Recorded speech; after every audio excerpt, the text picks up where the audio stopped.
While everyone is slipping and sliding out there with this big ice storm from Portland, Puget Sound, we've got some big stuff to talk about today. We've got Steelhead updates. We got to talk about some numbers released on springers next year. We got the look ahead for weather next week, and I wish I could tell you it was good news. All right, I know last time I said I didn't think I'd make it out because of all the snow and the icy conditions, but the snow line ended up not being as far south, and I got out to a secret little river, and I did some steelhead fishing, and I finally hooked a steelhead on this river after some persistent effort. Unfortunately, I didn't get video of that because I was grinding it out and I stopped recording, and of course that's when I get this takedown and nice hookup, and I had the fish on for about 30 seconds, maybe longer, but it came off. You know, hooked it on this 20mm BNR soft bead, orange mottled bead under float in about, I don't know, 3.5, 4 feet of water. And I didn't talk about this last video, but the weekend before I got to go out and do my first ever goose hunt. And I was staying at the place in Prosser and found some public land near the Yakima River, and you know, we're at about 4 to 6 inches of snow and ice on the ground. It was about 20 degrees, and I had these white coveralls on, and I kind of made a makeshift like layout blind situation and hidden some brush, and they were flying by. I mean, there was hundreds of birds flying in the area, mostly geese, but some mallards too.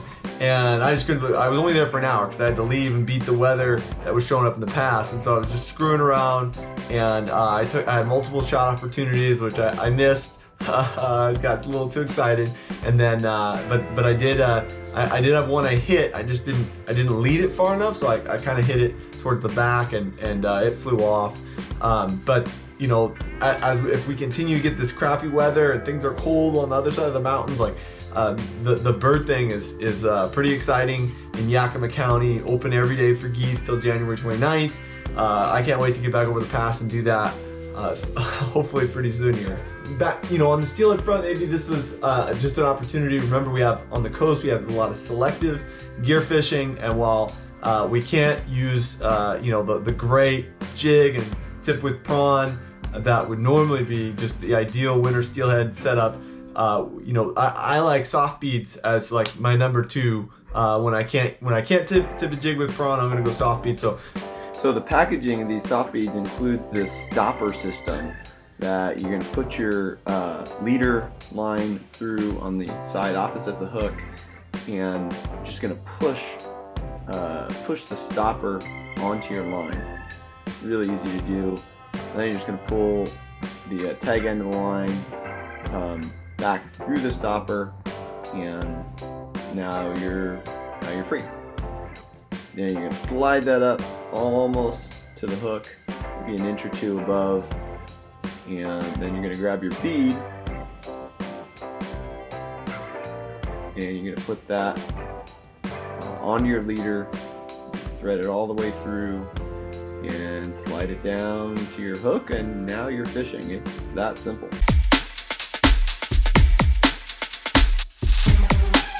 I'm over the moon excited about what I saw hit my feed here with springer forecast coming out for Columbia River next year. Oh my goodness! I mean, about double what it was 2 years ago. That's the expectation, right? Over 300,000 fish returning Columbia River, which would be an improvement from last year, but double what it was 2 years ago. I love these buggers. I mean, this is my favorite fish to eat.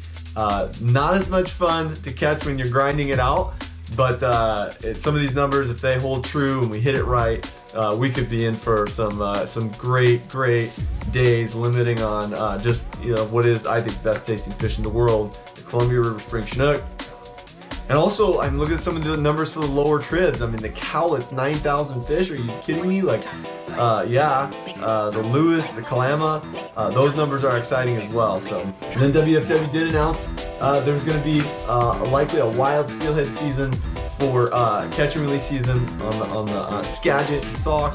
I haven't got to take it. Well, I went up there one time for kind of an initial trip and never went back for a more serious trip, but I would love to get up there on that river and do a little catch and release for those incredible wild steelhead up there.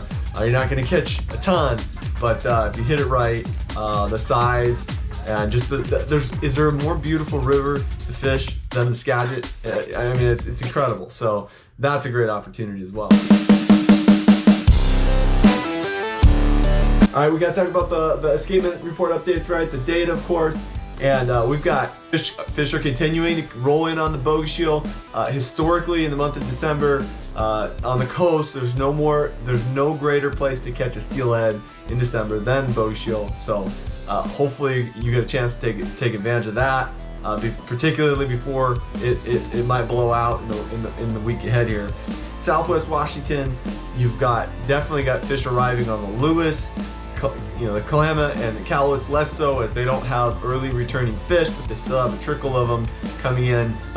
Things are picking up in the Puget Sound a little bit. I saw a note that the Skykomish and Snoqualmie and some of the rivers in that area are getting their fish. The escapement report got a little bump. They're not going to get a ton of fish back this year, but that's a good sign. There's fish in the rivers, fish being caught. If you're up in the area, why not stay local and give that a try? All right, this week in terms of the big opportunities, there's gonna be some challenges. A lot of this stems from really what's going on in the 7-day forecast. We've got a lot of rain coming here, and that's on the back of a lot of lowland snow, a lot of snowpack. So, our coastal rivers, Puget Sound rivers, I mean, they are probably gonna be blown. And we're talking chocolate milk. We are talking a complete mess. So steelheading really at any point in the week, I mean, it's gonna be super weather dependent, and you're gonna have to really pick your rivers.